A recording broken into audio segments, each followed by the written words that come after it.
দাজ্জালকে কিভাবে হত্যা করা হবে, ফিলিস্তিনের লুত ফটকে দাজ্জাল কিভাবে পুরো পৃথিবীকে ফিতনায় ফেলবে। কিয়ামতের বড় নিদর্শনগুলোর মধ্যে দাজ্জালের আগমন এবং ঈসা আলাইহিসসালামের আসমান থেকে অবতরণ এবং দামেস্কের সাদা মিনারে ফেরিস্তাদের পাখায় ভর করে কিভাবে আসবেন ঈসা আলাইহিসসালাম। এসব গুরুত্বপূর্ণ প্রশ্নের উত্তর জানতে হলে সম্পূর্ণ ভিডিওটি দেখুন। কল্পনা করুন এমন এক সময়ের কথা যখন সূর্য উদিত হবে কিন্তু তার আলোতে কোনো উষ্ণতা থাকবে না, যখন আকাশ মেঘাচ্ছন্ন থাকবে কিন্তু সেই মেঘ থেকে এক ফোঁটা বৃষ্টিও ঝরবে না।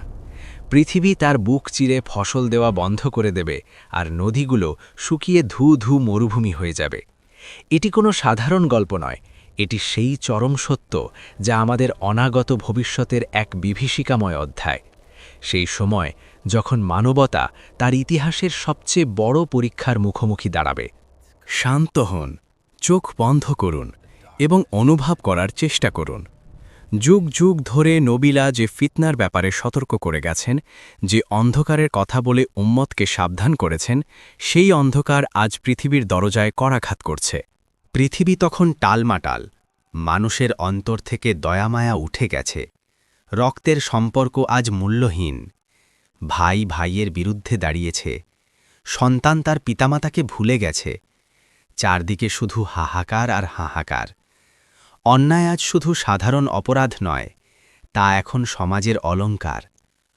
জুলুম যখন তুঙ্গে পৌঁছাবে, যখন বিশ্বাসীদের সংখ্যা কমে আসবে, ঠিক তখনই মহাপ্রলয়ের সেই প্রথম ঘণ্টা বাজবে। পৃথিবীর আকাশ আজ কালো ধোঁয়ায় ঢাকা। টানা ৩ বছর অনাবৃষ্টিতে মাটি ফেটে চৌচির। প্রথম বছর ১/৩ বৃষ্টি বন্ধ হল, দ্বিতীয় বছর ২/৩, আর তৃতীয় বছর আকাশ এক ফোঁটা পানিও জমিনকে দিল না। তৃষ্ণার্ত মানুষ এক ফোঁটা পানির জন্যে আর্তনাদ করছে, ক্ষুধার জ্বালায় শিশুগুলো ধুঁকছে। ঠিক এমন এক মুহূর্তে যখন পৃথিবী ক্লান্ত, বিধ্বস্ত আর দিশেহারা, তখনই আবির্ভাব ঘটবে সেই অভিশপ্ত সত্তার। সে আসছে, সে দাজ্জাল, ইতিহাসের সবচেয়ে বড় প্রতারক, যার কপালে লেখা থাকবে কাফফার, কাফের, যে কেবল এক চোখের অধিকারী হবে। কিন্তু সেই এক চোখ দিয়ে সে সারা বিশ্বের মানুষের দুর্বলতাকে খুঁজে বের করবে। তার আবির্ভাব কোনো সাধারণ পদযাত্রা হবে না, সে আসবে বাতাসের গতিতে, মেঘের মতো দ্রুত। সে এক প্রান্ত থেকে অন্য প্রান্তে ছুটে বেড়াবে। একবার চিন্তা করুন, আপনি ক্ষুধার্ত, আপনার পরিবার মৃত্যুর মুখে। এমন সময় একজন মানুষ আপনার সামনে আসল, যার হাতে রুটির পাহাড়। সে বলবে, আমি তোমার প্রভু, আমাকে সিজদাহ করো, আমি তোমাকে জীবন দেব। দাজ্জাল তার জাদুকরী শক্তিতে আকাশকে নির্দেশ দেবে, আর আকাশ থেকে অঝোর ধারায় বৃষ্টি নামবে। সে জমিনকে হুকুম করবে, আর মুহূর্তে ধুধু মরুভূমি সবুজ শস্যে ভরে উঠবে। অভাবী মানুষগুলো মোহাচ্ছন্ন হয়ে পড়বে। তারা দেখবে দাজ্জালের এক হাতে জান্নাত আর অন্য হাতে জাহান্নাম।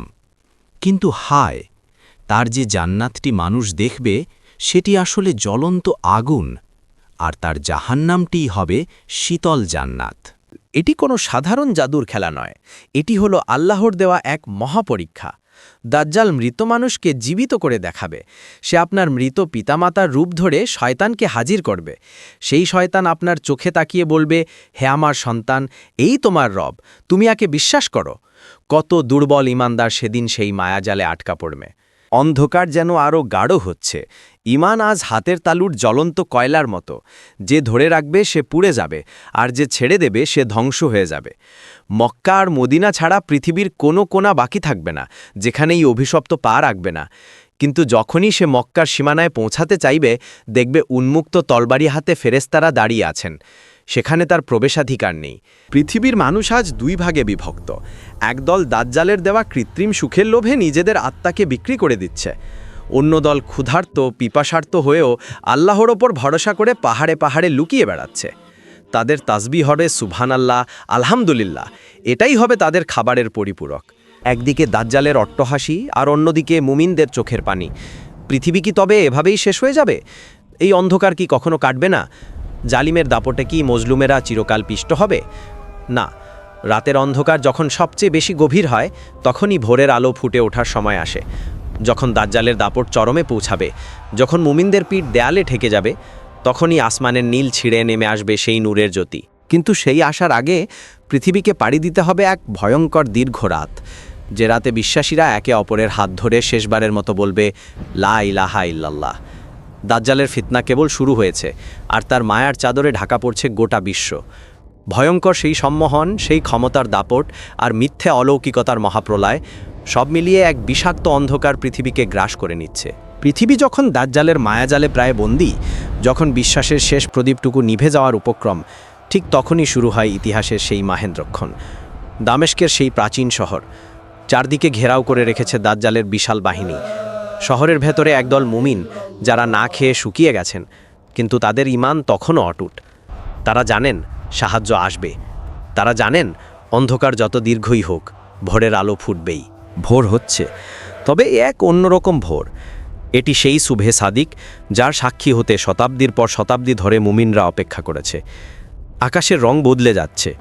হঠাৎ এক অদ্ভুত অলৌকিক নূর আকাশ চিরে দিগন্তে ছড়িয়ে পড়ল। মেঘেরা যেন রাস্তা করে দিচ্ছে। আকাশের নীল পর্দা সরে গিয়ে প্রকাশ পাচ্ছে এক স্বর্গীয় দৃশ্য। দুইজন ফেরেস্তার কাঁধে ভর দিয়ে নেমে আসছেন ঈসা আলাইহিসসালাম। তার পবিত্র চেহারার জ্যোতিতে মুমিনদের বিষণ্ণ মনে আনন্দ ছড়িয়ে পড়ছে। তার চুল থেকে ফোঁটা ফোঁটা পানি পড়ছে, যেন মুক্তোর দানা। দাজ্জাল যখন এই দৃশ্য দেখবে, তখন সে ভয়ে গলতে শুরু করবে, যেমনটা লবণ পানিতে গলে যায়। ঈসা আলাইহিসসালামের হাতের বর্ষায় লুটিয়ে পড়বে দাজ্জাল। শেষ হবে এক দীর্ঘ অন্ধকার রাতের। পৃথিবী প্রথমবারের মতো শ্বাস নেবে শান্তিতে। তখন আসবে সেই সময় যখন ন্যাকড়ে আর মেষ শাবক একসাথে বাস করবে। কোনো ভয় থাকবে না, বাতাস পবিত্র হবে, মানুষের মনে শুধু প্রশান্তি থাকবে। সেই দিনের কথা কি আপনি অনুভব করতে পারছেন? দামেস্কের জামে মসজিদের পূর্ব দিকের সেই সাদা মিনার। সূর্যের প্রথম আলো তখনও ফোটেনি, কিন্তু মিনারটি এক উজ্জ্বল জ্যোতিতে ঝলমল করছে। আকাশ থেকে ধীরে ধীরে নেমে আসছেন এক মহামানব। তিনি একা নন, দুই পাশে দুজন ফেরেশতা। ফেরেশতাদের পাখার উপর হাত রেখে তিনি অবতরণ করছেন। তার পরনে জাফরানি রঙের দুটি চাদর। কে এই মহাপুরুষ, যার আগমনে বাতাস স্তব্ধ হয়ে গেছে, যার চেহারায় উপচে পড়ছে আসমানি প্রশান্তি? তিনি মসীহ ঈসা ইবনে মারিয়াম আলাইহিসসালাম, সেই নবী যাকে আলা আসমানে তুলে নিয়েছিলেন এই চরম সময়ের জন্য। তার চেহারার দিকে তাকালে আপনার মনে হবে তিনি যেন এইমাত্র গোসল করে বেরিয়েছেন। তার চুলগুলো মসৃণ, কাঁধ পর্যন্ত ঝুলে থাকা সেই ভেজা চুল থেকে টপটপ করে ঝরছে রূপালি জলের ফোঁটা। সেই পানির এক একটি ফোঁটা যেন উজ্জ্বল মুক্তোর মতো মাটির দিকে ধাবিত হচ্ছে। যখন তিনি মাথা নিচু করছেন, তখন সেই জলধারা প্রবাহিত হচ্ছে, আর যখন মাথা তুলছেন, তখন তার মুখমণ্ডল নূরের আভায় ঝলসে উঠছে। এমন এক সৌন্দর্য যা পৃথিবীর কোনো তুলিতে আঁকা সম্ভব নয়, এমন এক গাম্ভীর্য যা পাহাড়কেও হার মানায়। তিনি যখন শুভ্র মিনারের পাদদেশে পা রাখলেন, তখন এক স্বর্গীয় নীরবতা নেমে এলো। মুমিনরা অবাক বিস্ময়ে তাকিয়ে আছেন। এতদিন যাদের কথা তারা কিতাবে পড়েছেন, যার আশার অপেক্ষায় প্রতিটি মুমিন প্রার্থনা করেছে, তিনি আজ তাদের সামনে। ইমাম মাহদী আলাইহিসসালাম তখন নামাজের জন্য প্রস্তুতি নিচ্ছিলেন। ফজরের ইকামত হয়ে গেছে, মুমিনরা কাতারে দাঁড়িয়েছেন। ঠিক সেই মুহূর্তে ঈসা আলাইহিসসালাম প্রবেশ করলেন। ইমাম মাহদী পেছনে ফিরে তাকে দেখে চিনতে পারলেন। তার অন্তরে বয়ে গেল আনন্দের হিল্লোল। তিনি বিনয়ের সাথে ঈসা আলাইহিসসালামকে অনুরোধ করলেন, হে আল্লাহর নবী, সামনে এগিয়ে আসুন, আমাদের নামাজের ইমামতি করুন। কিন্তু দেখুন সেই দৃশ্য, আসমান থেকে আসা একজন নবী, যার হাতে সত্যের মশাল। তিনি মৃদু হেসে ইমাম মাহদীর কাঁধে হাত রাখলেন। অত্যন্ত কোমল এবং গম্ভীর স্বরে তিনি বললেন, না, তুমি ইমামতি করো, কারণ তোমাদের একজন অন্যজনের ওপর নেতা। এটা এই উম্মতের প্রতি আল্লাহর এক বিশেষ সম্মান।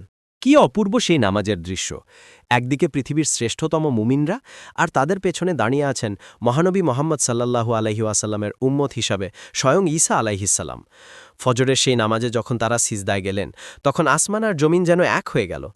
প্রশান্তিতে ভরে গেল বিশ্বাসীদের অন্তর। এতদিনের ক্লান্তি, দাজ্জালের সেই ভয়াবহ ভয়, মুহূর্তেই সব যেন কর্পূরের মতো উড়ে গেল। নামাজ শেষ হল।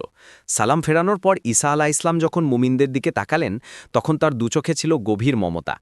তিনি বললেন, দরজা খুলে দাও। মুমিনরা দরজা খুলে দিলেন। বাইরে তখনও দাজ্জালের সেই বিশাল বাহিনী। দাজ্জাল ভাবছিল আজই বুঝি সে ইসলামের শেষ চিহ্নটুকু মুছে দেবে। কিন্তু সে কি জানত, আজ তার সেই মিথ্যে সাম্রাজ্য তাসের ঘরের মতো ভেঙে পড়ার দিন চলে এসেছে। দরজা খুলতেই দাজ্জালের নজর পড়ল ঈসা আলাইহিসসালামের ওপর, আর সাথে সাথেই শুরু হলো সেই অলৌকিক ঘটনা।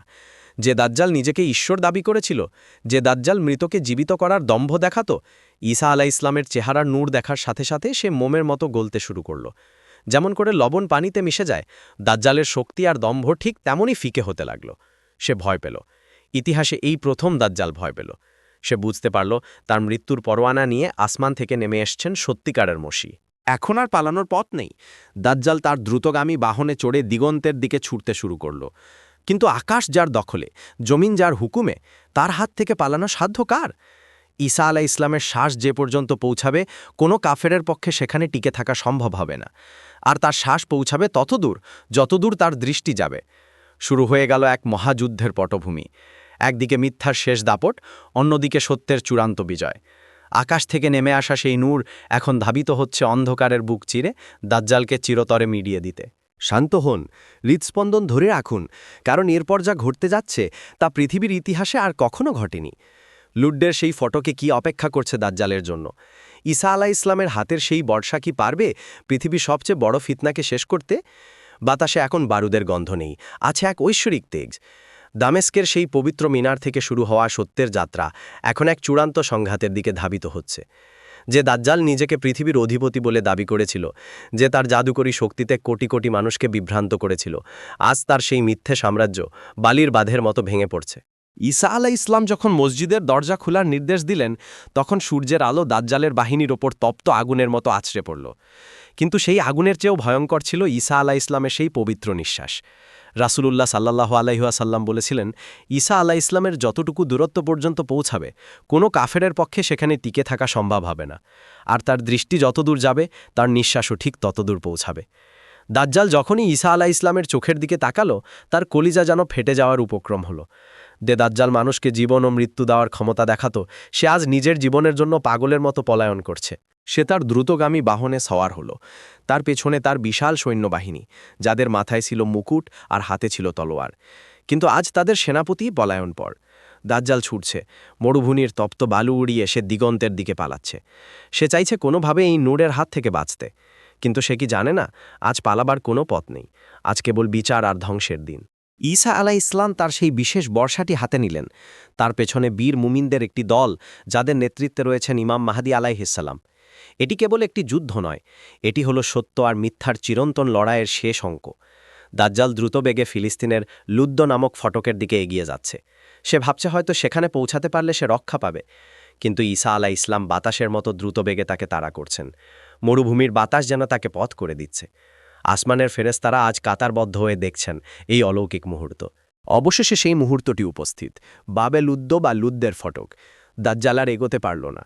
সে পেছনে ফিরে দেখল মৃত্যুর দূত হিসাবে স্বয়ং ঈসা আলাইহিস সালাম দাঁড়িয়ে আছেন। দাজ্জালের সেই বিষাক্ত এক চোখ আজ ভয়ে কুঁচকে গেছে। তার সারা শরীর থেকে ঘাম ঝরছে। সে বুঝতে পারছে তার সময় শেষ। ঈসা আলাইহিস সালাম অত্যন্ত ধীরস্থিরভাবে এগিয়ে এলেন। তার চেহারায় কোনো ক্রোধ নেই, আছে কেবল আল্লাহর হুকুম পালনের দৃঢ়তা। তিনি দাজ্জালের দিকে ইঙ্গিত করে বললেন, তোর জন্য আমার একটি মোক্ষম আঘাত বরাদ্দ আছে, যা থেকে তুই বাঁচতে পারবি না। দাজ্জাল পালানোর চেষ্টা করল, কিন্তু সে আর এক কদমও নড়তে পারছে না। ঈসা আলাইহিস সালামের উপস্থিতিতে সে লবণের মতো গলতে শুরু করেছে। সে যেন একটি জলজান্ত পিণ্ডে পরিণত হচ্ছে। ঠিক সেই মুহূর্তে ঈসা আলাইহিস সালাম তার হাতে থাকা সেই নুরানি বর্ষাটি দাজ্জালের বুক লক্ষ্য করে নিক্ষেপ করলেন। নিস্তব্ধতা। কয়েক মুহূর্তের জন্য যেন পুরো পৃথিবী থমকে গেল। দাজ্জালের সেই অভিশপ্ত বুক চিরে চলে গেল বর্ষাটি। তার সেই বিষাক্ত রক্ত যখন মাটির ওপর পড়ল, তখন এক বিভৎস চিৎকারে আকাশ বাতাস প্রকম্পিত হয়ে উঠল। যে দাজ্জাল নিজেকে রব দাবি করেছিল, সে আজ এক সাধারণ মানুষের মতো নিথর হয়ে মাটির ওপর পড়ে রইল। ঈসা আলাইহিস সালাম তার বর্ষার অগ্রভাগে লেগে থাকা দাজ্জালের সেই রক্ত মুমিনদের দেখালেন। তিনি প্রমাণ করলেন, এই দেখো তোমাদের সেই তথাকথিত ঈশ্বর, যে আজ নিজের রক্তক্ষরণই থামাতে পারেনি। দাজ্জালের মৃত্যুর সাথে সাথে তার বিশাল বাহিনী ছিন্ন ভিন্ন হয়ে গেল। তারা দিক বিদিক জ্ঞানশূন্য হয়ে পালাতে শুরু করল। কিন্তু আজ প্রকৃতির প্রতিটি কণা সত্যের পক্ষে সাক্ষ্য দিচ্ছে। পাহাড়ের আড়ালে যদি কোনো কাফের লুকায়, পাহাড় চিৎকার করে বলবে, হে ঈসা, হে মুমিন, আমার পেছনে শত্রু লুকিয়ে আছে, একে শেষ করো। পাথরের পেছনে লুকালে পাথর কথা বলবে, গাছের আড়ালে লুকালে গাছ কথা বলবে। কেবল গারকাদ নামক গাছটি ছাড়া আর কিছুই আজ তাদের আশ্রয় দেবে না। অন্ধকারের সেই দীর্ঘ অধ্যায় আজ সমাপ্ত। মিথ্যার সেই কুয়াশা আজ সূর্যের আলোয় মিলিয়ে গেছে। রণক্ষেত্রে এখন আর কান্নার শব্দ নেই। ঈসা আলাহিসাল্লাম ক্লান্ত মুমিনদের কাছে ফিরে এলেন। তিনি তাদের ধুলোবালি মাখা মুখগুলো মুছিয়ে দিতে লাগলেন। পরম মমতায় তিনি তাদের জান্নাতের উচ্চ মর্যাদার সুসংবাদ দিতে লাগলেন। মুমিনরা দেখল দাজ্জাল আর নেই, তার ফিতনা আর নেই। পৃথিবী থেকে এক ভয়াবহ বোঝা নেমে গেল। কিন্তু আকাশ কি এখন পরিষ্কার? শান্তি কি চিরস্থায়ী হবে? ঈসা আলাহিসাল্লাম আকাশের দিকে তাকালেন। তার চোখ দুটি তখনও আর্দ্র, কারণ তিনি জানেন দাজ্জাল শেষ হলেও পৃথিবীর পরীক্ষা এখনও বাকি। দিগন্তের ওপার থেকে ধেয়ে আসছে এক নতুন তুফান, ইয়াজুজ আর মাজুজ, যারা এই পৃথিবীর প্রতিটি সম্পদকে গ্রাস করে নেবে। যুদ্ধ শেষ হয়েছে, কিন্তু শান্তির সেই স্বর্ণযুগ আসার আগে পৃথিবীকে পাড়ি দিতে হবে আরও একটি কঠিন পরীক্ষা।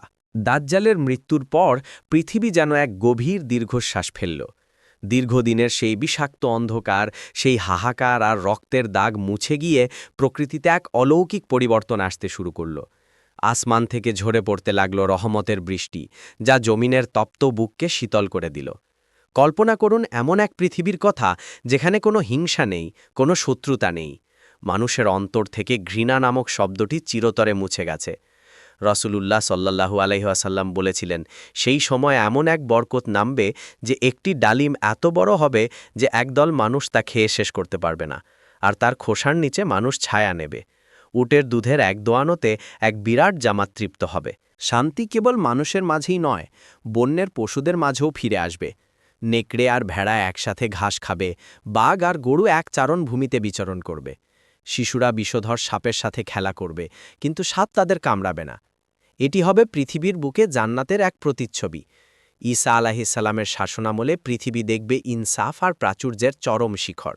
সম্পদ এত বেশি হবে যে দান করার জন্য মানুষ খুঁজলে কাউকে পাওয়া যাবে না, কারণ প্রতিটি মানুষের অন্তর তখন আল্লাহর প্রেমে আর দুনিয়াবি অভাবহীনতায় পরিপূর্ণ।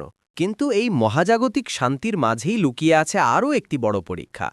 আল্লাহর নির্দেশে ঈসা আলাহিসাল্লাম মুমিনদের নিয়ে তুর পাহাড়ের দিকে যাত্রা করবেন। কারণ মানব ইতিহাসের আরেক মহাপ্রলয়, ইয়াজুজ ও মাজুজের বাঁধ ভেঙে গেছে। যুগে যুগে তারা যে লৌহ কপাটের পেছনে বন্দী ছিল, আজ তা চূর্ণ বিচূর্ণ। তারা পাহাড়ের প্রতিটি উঁচু স্থান থেকে পঙ্গপালের মতো নেমে আসবে। তাদের সংখ্যা এত বিশাল যে তাদের প্রথম দলটি যখন গ্যালিলি সাগরের পাশ দিয়ে যাবে, তখন তারা সব পানি খেয়ে ফেলবে। যখন শেষ দলটি সেখানে পৌঁছাবে, তারা বলবে, এখানে কি কখনো পানি ছিল? তারা পৃথিবীর ওপর দিয়ে এক ধ্বংসলীলা চালিয়ে যাবে। তাদের দাপটে মানুষ আতঙ্কিত হয়ে পাহাড়ের গুহায় আর কেল্লায় আশ্রয় নেবে। তারা দম্ভ ভরে আকাশের দিকে তীর ছুড়বে এবং বলবে, আমরা জমিনের অধিবাসীদের শেষ করেছি, এখন আসমানের অধিবাসীদের শেষ করব। আল্লাহ তাদের তীর রক্তমাখা অবস্থায় ফেরত দেবেন, তাদের বিভ্রান্তি বাড়াতে। তুর পাহাড়ে অবরুদ্ধ ঈসা আলাহিসাল্লাম এবং তার সঙ্গীরা এক কঠিন সংকটে পড়বেন। খাবারের অভাব দেখা দেবে। তখন আল্লাহর নবী ঈসা আলাহিসাল্লাম দুহাত তুলে রবের কাছে দোয়া করবেন। সেই আর্তনাদ আসমান আরশ পর্যন্ত পৌঁছাবে। আল্লাহ সাহায্য আসবে এক ক্ষুদ্রাতি ক্ষুদ্র রূপে। তিনি ইয়াজুজ মাজুজের ঘাড়ে এক প্রকার পোকা, নাগাফ সৃষ্টি করবেন, আর তাতেই এক রাতের মধ্যে সেই বিশাল বাহিনী মহামারীতে আক্রান্ত হয়ে মারা যাবে। গোটা পৃথিবী তাদের লাশে ভরে যাবে। জমিনে পা ফেলার মতো কোনো জায়গা থাকবে না। আবারও ঈসা আলাহিসাল্লাম দোয়া করবেন। তখন আল্লাহ বিশাল আকৃতির পাখি পাঠাবেন, যারা সেই লাশগুলো তুলে নিয়ে সাগরে ফেলে দেবে। এরপর আসবে এক মুষলধারে বৃষ্টি, যা পুরো পৃথিবীকে ধুয়ে মুছে আয়নার মতো পরিষ্কার করে দেবে। এরপর শুরু হবে এক দীর্ঘ শান্তির যুগ। ঈসা আলাহিসাল্লাম এই পৃথিবীতে প্রায় ৪০ বছর অবস্থান করবেন। তিনি বিয়ে করবেন, তার সন্তান হবে এবং অবশেষে তিনি ইন্তেকাল করবেন। তাকে আমাদের প্রিয় নবী মোহাম্মদ সাল্লাল্লাহু আলাইহি ওয়াসাল্লামের রওজা মোবারকের পাশেই দাফন করা হবে। ঈসা আলাইহিসসালামের বিদায়ের পর পৃথিবী ধীরে ধীরে আবার বদলে যেতে শুরু করবে। মানুষের অন্তর থেকে কুরআন তুলে নেওয়া হবে, পবিত্র কাবার গিলাফ ছিঁড়ে ফেলা হবে। মানুষ আবার ইবাদত ভুলে পাপের দিকে ধাবিত হবে। ঠিক তখনই ঘটবে কিয়ামতের সেই চূড়ান্ত নিদর্শনগুলো। পশ্চিম দিক থেকে সূর্য উদিত হবে, তওবার দরজা চিরতরে বন্ধ হয়ে যাবে। দাব্বাতুল আর্দ নামক এক অদ্ভুত প্রাণী বের হয়ে মানুষের কপালে ঈমানদার বা কাফেরের মোহর মেরে দেবে। আর শেষ মুহূর্তে ইয়েমেন থেকে বয়ে আসবে এক অতি স্নিগ্ধ সুগন্ধিযুক্ত শীতল বাতাস। এই বাতাস প্রতিটি মুমিনের বগলের নিচ দিয়ে শরীরে প্রবেশ করবে। যার অন্তরে সরিষা দানা পরিমাণ ঈমান আছে, এই বাতাস তাকে এক শান্তিপূর্ণ মৃত্যু স্বাদ দেবে। পৃথিবীতে তখন আর কোনো আল্লাহ বলার মতো মানুষ থাকবে না, থাকবে শুধু নিকৃষ্ট পাপিষ্টরা। তারা পশুর মতো প্রকাশ্য রাস্তায় লিপ্ত হবে। আর ঠিক তখনই মহাপ্রলয়ের সেই বাঁশি বেজে উঠবে। ইসরাফিল আলাইহিস সালাম সিংগায় ফু দেবেন। আকাশ ফেটে চৌচির হয়ে যাবে, নক্ষত্রগুলো খসে পড়বে, পাহাড়গুলো ধুনিত তুলোর মতো উড়তে থাকবে, সমুদ্রের পানি উথলে উঠবে এবং এক প্রচণ্ড বিস্ফোরণে সব কিছু ধুলোয় মিশে যাবে। ইতিহাসের সমাপ্তি, সময়ের শেষ বিন্দু। সেদিন কেবল একজনই থাকবেন, যিনি আল হাইউল কাইয়ুম। ভাই ও বন্ধুগণ, এই যে মহাকাব্যিক পথচলা আমরা বর্ণনা করলাম, এটি কেবল শোনার জন্য নয়, এটি আমাদের ইমানের পাথেয়। দাজ্জালের অন্ধকার থেকে বাঁচতে হলে আমাদের আজ থেকেই ইমান মজবুত করতে হবে, কারণ সেই অন্ধকার যে কোনো মুহূর্তে আমাদের দরজায় কড়া নাড়তে পারে। প্রস্তুত তো আপনি?